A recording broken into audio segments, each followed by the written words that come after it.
Good morning, everyone. Welcome back. It's going to be an amazing session today. We're going to look at 2 Samuel chapter 12, verse 15 through 23 today, right after Nathan talks to David and David admits what he did. God forgives him, but the story doesn't let David walk away like nothing happened. And the son born to him in Bathsheba gets really, really sick. At that, David falls to the ground and stays there for 7 days. He won't eat, he won't get up. He's praying, fasting, begging God to let the boy live. On the seventh day, the boy dies. And no one in the house wants to tell him. They've watched him all week. They're scared of what he'll do when he finds out. David looks around the room and he already knows. He sees them whispering. He asks them, "Is the child dead?" Yes. Then David slowly gets up off the ground. He washes, he changes his clothes, he goes to the house of the Lord and worships. He goes home afterwards, asks for food and eats. Then he goes to Bathsheba, and the verse says he comforted her. His servants are confused. They can't make sense of it. So they ask him, "While the boy was alive, you fasted and you cried. You were on the ground. Now he's dead. You get up and eat. Why?" David replies, "While he was alive, I fasted because I thought God might show mercy and let him live. Now he's gone. I can't bring him back. I'll go to him." Some people read this and think David just stopped feeling sad. They think he toughened up fast and was over it by lunch. Others read it and think David didn't love the boy much. If he had, 7 days would have turned into 70 days. And some people take the worst lesson out of it. They think real faith means you don't let anyone see you fall apart. So you stand up, fast, and hide the pain. Of course, none of that is true. David's 7 days on the floor changed what he believed about God. And that changed everything else. In fact, he explains it himself. "While the child was alive, I thought God might be gracious." Notice that word, gracious. David didn't fast because he thought he deserved a healthy son. He fasted because he hoped God might show mercy anyway. And that kind of hope only makes sense if you already know the answer could be no. You see, somewhere on that floor, while he's praying and begging, David figures something out. He had never earned that son in the first place. If the boy had lived, that would have been a gift, not payment for anything good he did. And now that the boy was dead, David didn't think God had stopped being kind to him. He believed the same thing he believed before. God had been kind to him the whole time, more than he deserved, whether the boy lived or died. See, that's the idea behind the line David wrote elsewhere. The same one behind this devotional. "Give thanks to the Lord, for he is good. His love endures forever." Psalm 118, verse 1.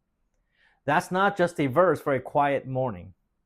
That's a verse for someone who just spent 7 days on the floor begging and crying and chose on purpose to walk toward God instead of away from him. See, you and I, we've earned judgment, and yet God continues to pour his mercy over us. Some of you may know this story. In 1873, a man named Spafford put his wife and 4 daughters on a ship called Ville du Havre, headed for Europe. He stayed behind to finish some work and planned to follow later. The ship hits another ship in the middle of the Atlantic and sank in 12 minutes. His wife lived. All 4 of his daughters drowned. She sent him a telegram with 2 words on it: "Saved alone." Spafford got on the next ship to bring her home. And partway across the ocean, the captain told him they were passing near the spot where his daughters drowned. Spafford went to his cabin. He didn't come out with a reason for why it happened. When he came out, he had a hymn. And that hymn says everything is still all right. no matter what the sea just took from you. He wrote it right after passing over the place where his daughters died. See, that's not a man who stopped feeling lost. He's grieving. But he still believed God was good, even though nothing about his life felt good at the moment. His feelings couldn't change what he believed, so he kept going. Long after David, but long before Spafford ever lost his daughters, Jesus said this: "Blessed are those who mourn, for they will be comforted." Matthew 5, verse 4. He's talking about the people who are grieving, the ones still crying. Comfort comes to people who let themselves mourn. It comes from someone else meeting you right where you are in the middle of it. Now, here's what this looks like for you. Get up. Go do the next normal thing in front of you, the way David got up and ate and worshiped. Do it even before you feel ready. Feeling ready might take longer than 7 days. That's okay. Get up anyway and let people comfort you.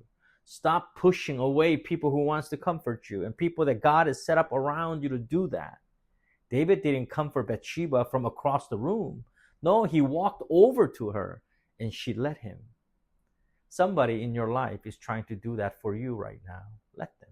And maybe you're trying to do that for someone else. Pray for them. Because here's the truth beneath David's story.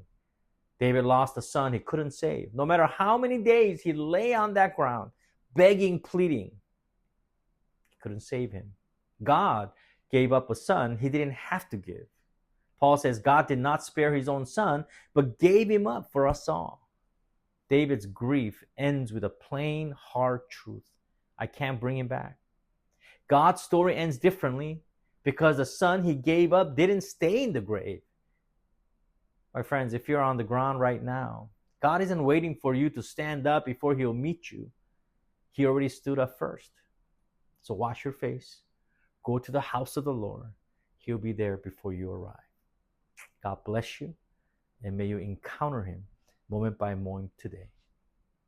We'll see you on Friday.